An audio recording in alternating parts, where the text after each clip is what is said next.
Dakota Hudson is taking advantage of his opportunities, plus the showdown we've all been waiting for happens tonight. Matthew Liberatore against Randy Arozarena. Ring the bell. It's time for Locked On Cardinals. You are Locked On Cardinals, your daily St. Louis Cardinals podcast, part of the Locked On Podcast Network, your team every day.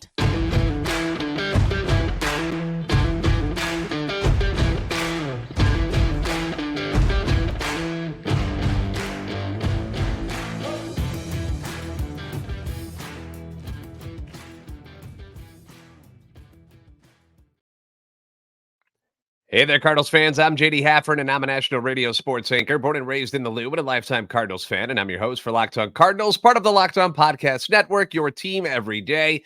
Follow me on Twitter at JD Sports Radio and the podcast at LO_Cardinals.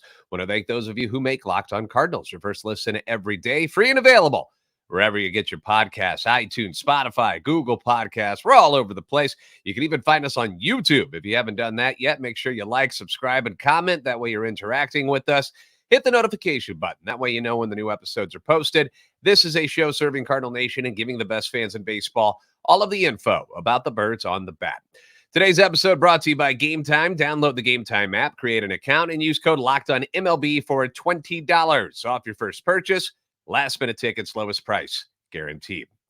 So last night, the Cardinals picked up a victory, and because of that, we celebrate here on the show. If you're watching on YouTube, with my ugly old man Cardinals shirt that I got from my mom. And I believe that this was, I think it was a giveaway at the ballpark at one of the games. Not sure what season. Might have been this year. I don't know.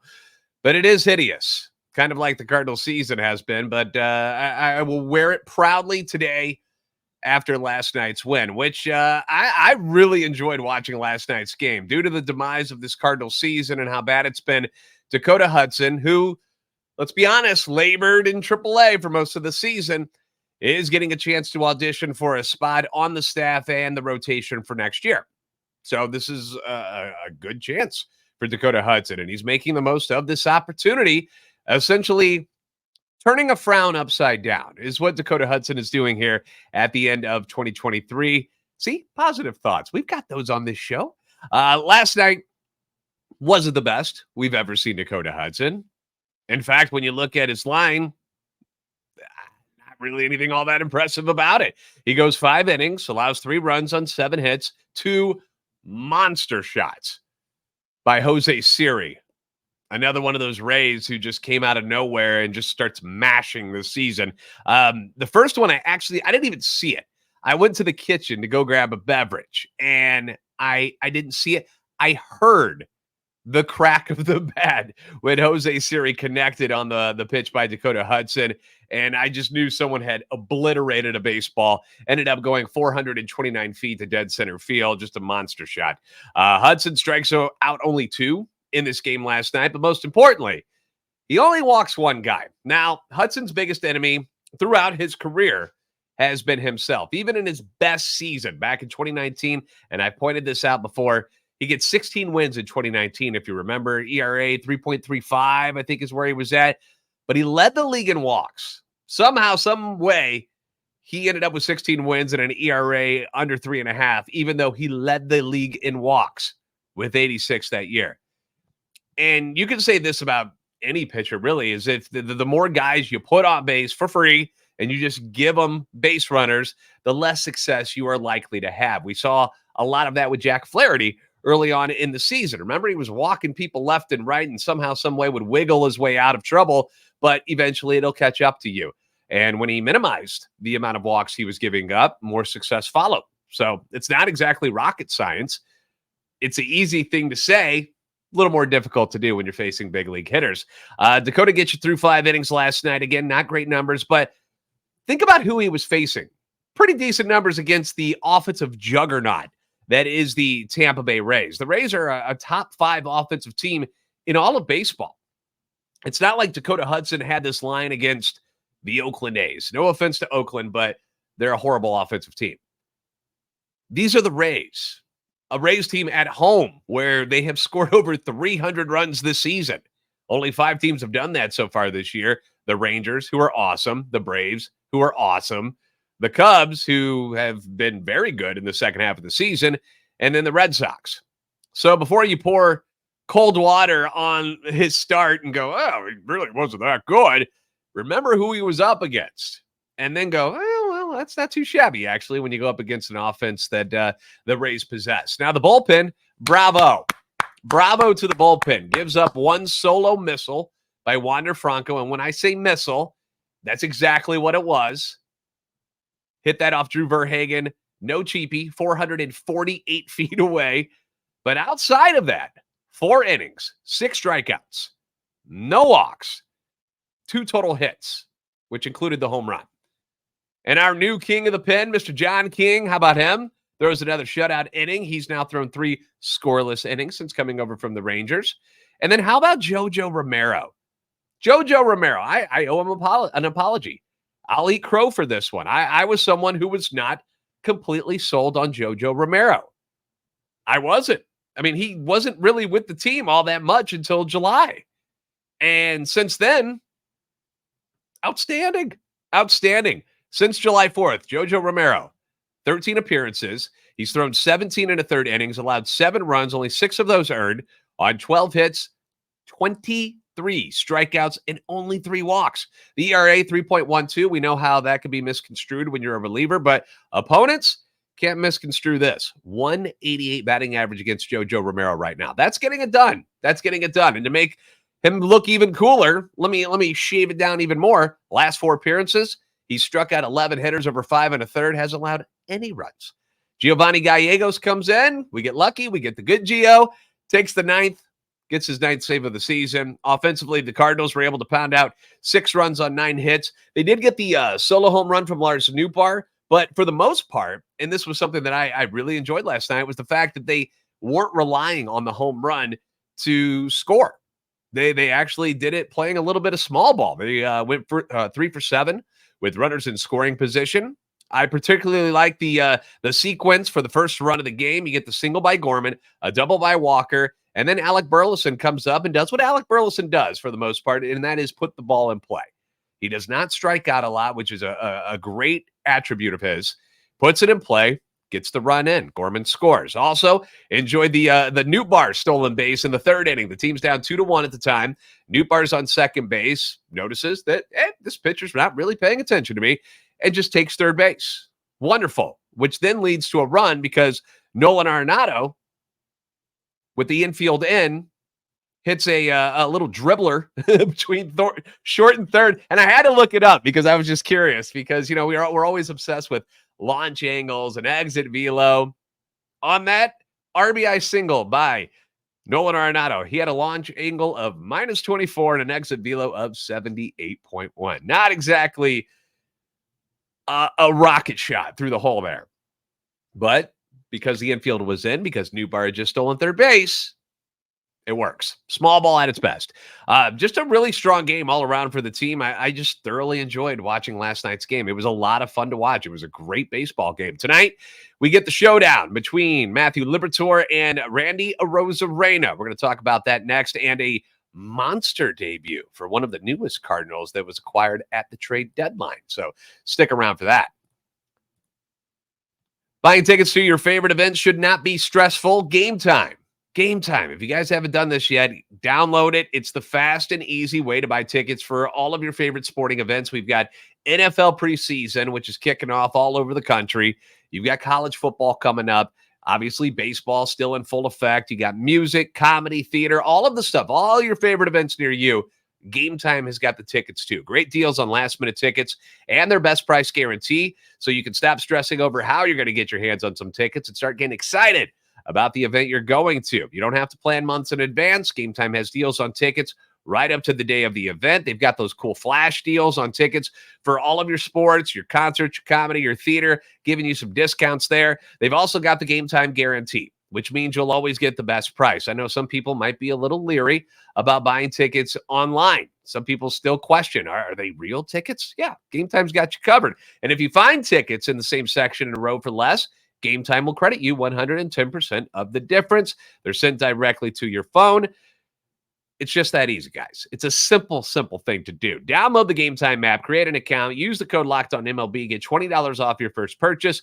Terms apply. Again, create an account, redeem code LOCKEDONMLB, $20 off. Download Gametime today. Last minute tickets, lowest price, guaranteed.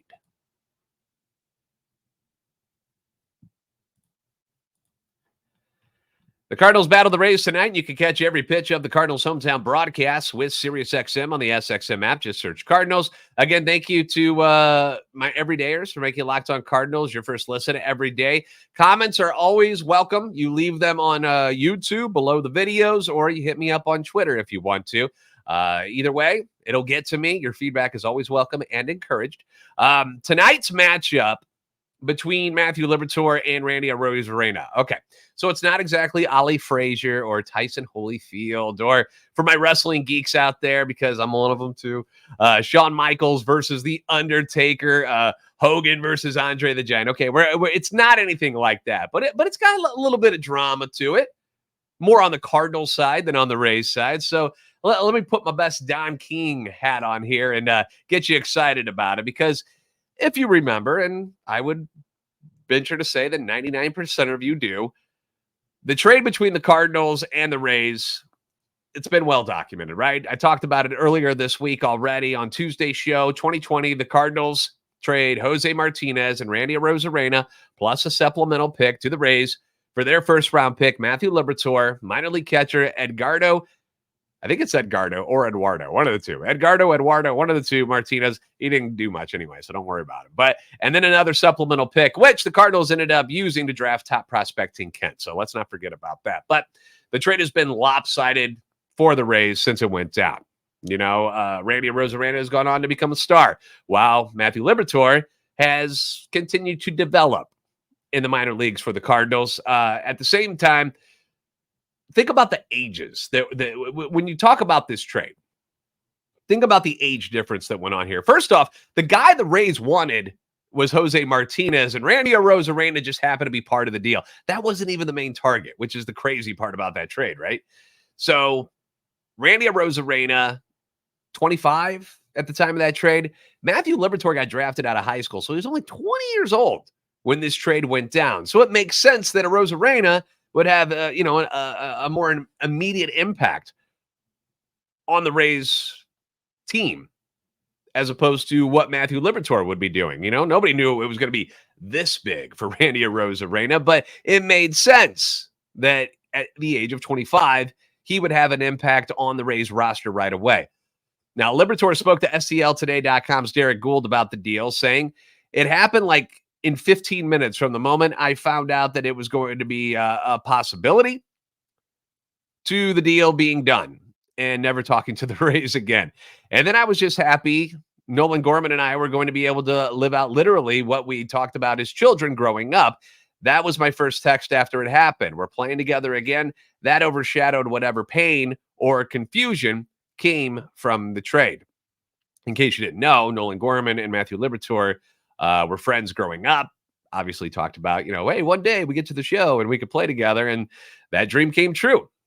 The Cardinals have made the decision, and in my mind, the right decision, to have Liberatore become a regular starter the rest of this season. Win or lose, struggles or not, the guy's getting the ball every fifth day. That way he can grow and learn at the major league level in hopes that he will be a part of this rotation next season. Now, I've gotten some pushback on this because some fans are just like, no, you put your best team out there no matter what. It's all about getting the wins. Well, at this point of the year for the Cardinals, I disagree with that.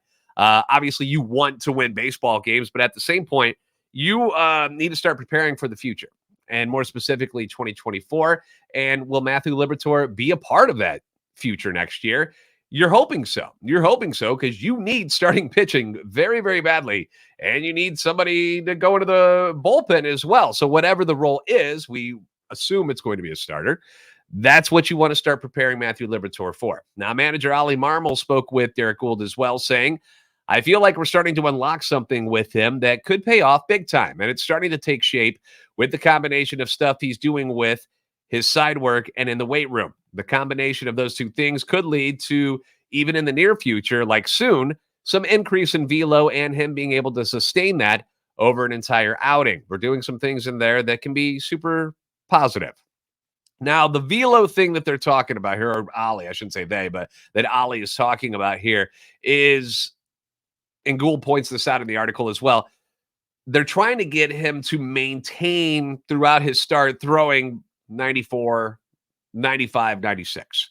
Okay, that's kind of it, because he's been able to hit that level, but it tapers off kind of quickly, and he's not always throwing that hard throughout. Instead, he sits around 92, 93. And when he's throwing harder, it makes his very good curveball even that more devastating. So that's the idea there. And again, I want to point out, Liberatore is only 23 years old. He's going to be 24 in, I think, November is when his birthday is. So he's not even up to the age that Arozarena was when the Cardinals traded him away. So think about that. I know it's frustrating. Pitchers take a bit longer to develop, especially one drafted out of high school, which is what Liberatore was. And it's not easy to be patient, especially when the guy on the other side of the trade is tearing it up and having all this success. I know it's not easy, but that's what the Cardinals have had to do. And hopefully some of these adjustments that they're making right now will pay off for Matthew Liberatore, like now for the rest of this year and moving forward, thinking more about 2024. So tonight will be the first time that Liberatore will face his former team and Arozarena. So hopefully he'll be able to rise to the occasion and show Cardinal fans why the team made the move that they did 3 years ago.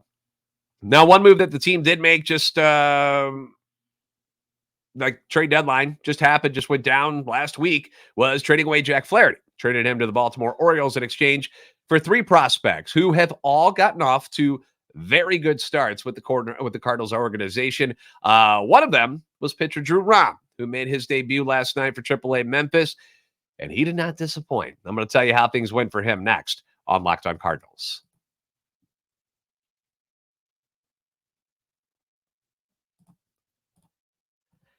The Cardinals are on the road again tonight to face the Tampa Bay Rays, and you can catch every pitch of the Cardinals' hometown broadcast with SiriusXM on the SXM app. Just search Cardinals.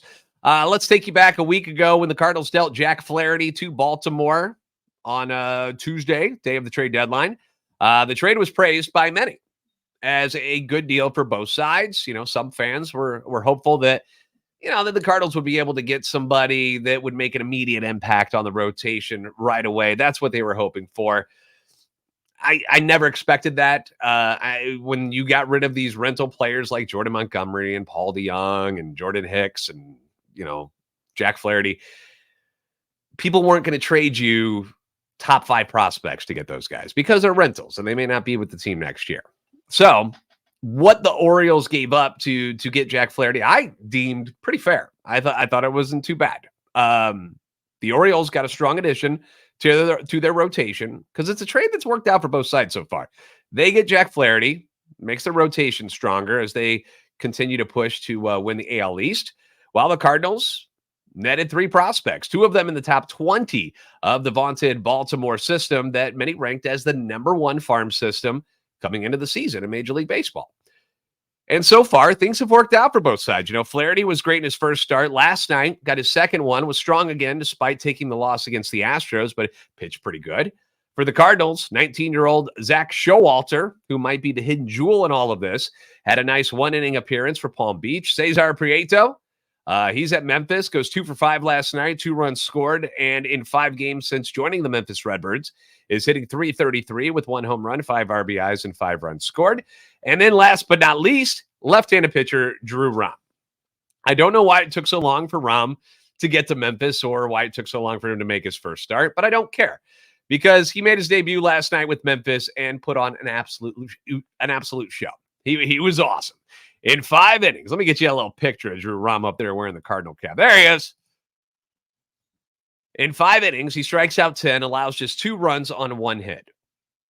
10 strikeouts, people. Daniel Guerrero at STLtoday.com says that Rom generated 19 swings and misses, 15 of which came on his fastball that he threw for 56 of his 81 pitches and averaged 90.9 miles per hour per StatCast, which I know. You hear 90.9, which is basically 91, and you're like, isn't that kind of weak? But part of Rom's game, if you listen to any of our scouting reports that we did about him leading up to this week, were that he has deceptive speed on his fastball hides the ball very, very well. And he's got a 4-pitch arsenal that includes the use of a slider, changeup, and a sinker. And that actually produces a very high whiff rate. Daniel Guerrero points out that during this game last night, a 51% whiff rate last night. 10 strikeouts is 10 strikeouts. I don't care how hard you throw. And according to Guerrero, that is now Rahm's second double-digit strikeout performance this season. And let's hope that continues. And remember, when we did that scouting report about Rahm, it was all about his pinpoint control.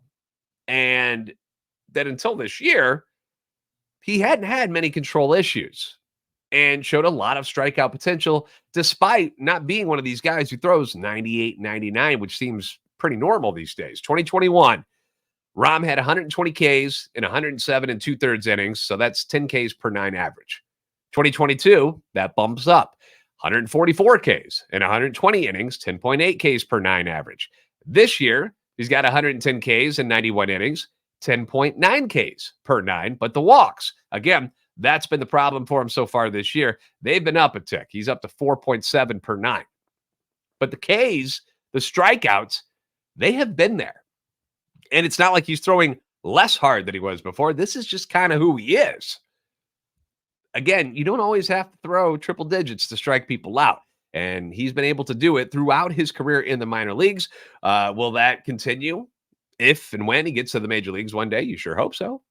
But he looked good last night, and it was kind of fun to see. If you go look at the highlights, I retweeted some of them on Twitter there, so you can check them out. Also, just want to throw it out there. Luken Baker hit another home run last night. Yep, 32nd of the season, drove in 5 in the Memphis 9-4 victory. He's now hitting .339 with 32 home runs and 94 RBIs. Free Luken Baker. Free Luken Baker. That's what I have to say about that. Ooh, also, another note. This year's first-round pick, Chase Davis, went 2 for 3 with 2 RBIs and a walk while playing center field for Palm Beach with that multi-hit day, which is his 3rd since he got drafted. The 21-year-old is now 11 for 46, hitting .239. He's got 2 doubles, no home runs yet, has 10 RBIs, 9 runs scored, and has done all of that in his first 14 games as a professional. Now, the strikeouts are still there, which, you know, when he got drafted, you heard about it. Swings and misses a lot. There's a lot of strikeouts there. They're still there. He has struck out 16 times already. But on the other side of the coin, he's walked 12 times, which gives him an on-base percentage of .407, which, just for reference, would be 6th overall in Major League Baseball. Thank you for making Locked On Cardinals your first listen every day. Be sure to catch every pitch of the Cardinals' hometown broadcast for the series against the Rays, which, once again, wraps up tonight. The team will then head to Kansas City for the weekend. You can catch all of that on SiriusXM on the SXM app. Just search Cardinals. If you haven't already, please give us a follow on Twitter at @LO_Cardinals and at JD Sports Radio. Like and subscribe on YouTube. Make sure you're smashing that like button when you watch, because we'll get thousands and thousands of views, and then I got like 130 likes, which means some of you are slacking on hitting the like button. So make sure you do that. Help the channel and our love for the Cardinals grow. You guys are the best fans of baseball for a reason, and I will see you next time on Locked On Cardinals.